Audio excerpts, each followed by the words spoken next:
The new Agito Uprising challenge is out, and I can't wait to take down Cayenne. We all know Shadow is the strongest element in the game right now. I mean, just take a look at the DPS sim and see how strong all these units are. Except for you. But Althema will probably get a butt like Xania soon. Plus, Volk was honestly such a fun fight, I can't wait to see what they do with Cayenne. What?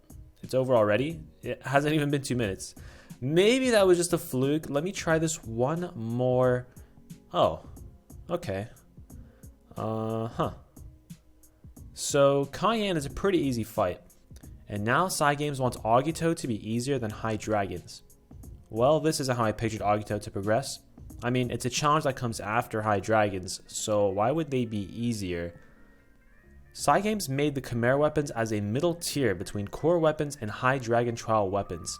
But I guess they decided to make a middle tier, except that the middle tier is actually better than the top tier and is now the best tier in the game. That is, until Master Agito releases and they get even stronger tier 2 Agito weapons. Speaking of which, maybe Expert Cayenne is easy because they're saving the real challenge for Master Cayenne. Yeah, that must be it. But wait, that means the Master Volk challenge is going to be... Yikes. So there's actually a couple of reasons why I believe this fight feels so easy.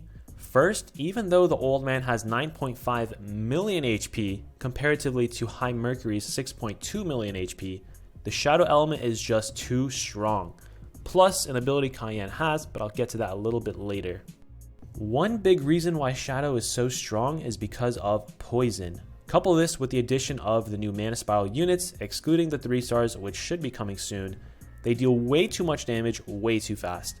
There is such a wide variety of units to choose from for this fight as well. You know, Galcleo, Ieyasu, Delphi, Padia, Nefaria, and a bunch of other units.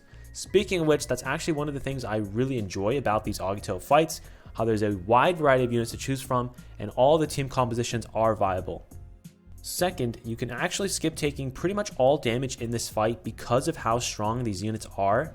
Because of this, most runs are with 4 DPS units, but even with a healer it's possible to skip a lot of mechanics of the fight. One attack titled Every Man for Themselves is skippable because of breaking Cayenne's first form before the attack connects. And right after this, you gain enough Dragon Gauge to shapeshift and dodge the damage from Cayenne's transformation into his second form. Not taking any damage allows for the Fires of Hateprin to be even stronger than usual and for Durant to be used.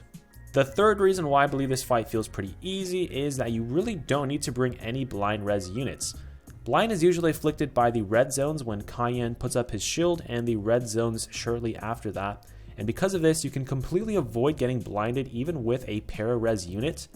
Now this is good because most of the strong Shadow units are actually para-res and not blind res. So unlike Volk, where you really should bring both stun and sleep res units to pop the spheres, you can actually bring a full para-res team to Cayenne and suffer very little to no drawbacks. And the final reason why I believe this fight feels pretty easy is because of Cayenne's unique ability titled Battleground. Now I really like these unique abilities that they're giving the Agito bosses, such as Cayenne's Battleground and Volk's Plague, and I hope they continue to implement them in the future.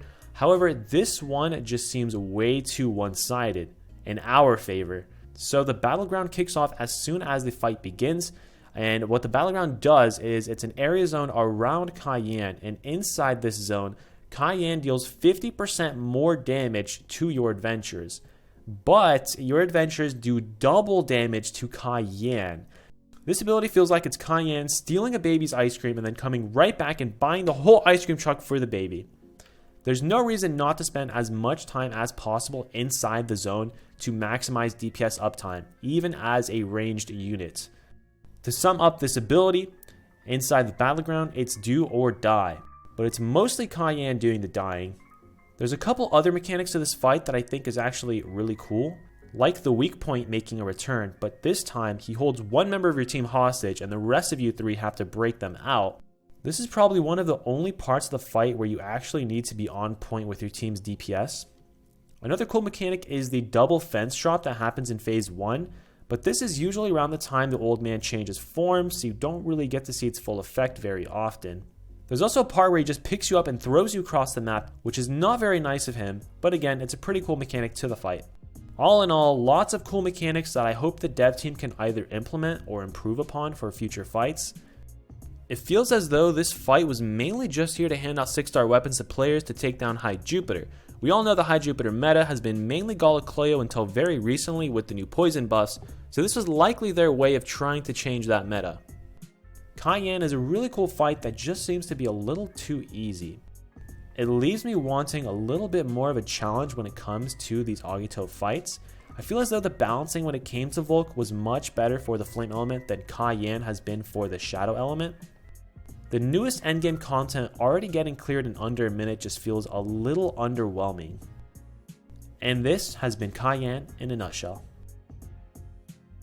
Thank you guys for watching the video. I want to hear your feedback on this type of content. Do you like it? Do you hate it? Do you want to see more? Let me know in the comments down below. And while you're there, let me know your thoughts on the Cayenne fight. Have yourself a great day, and until next time, have a nice trip.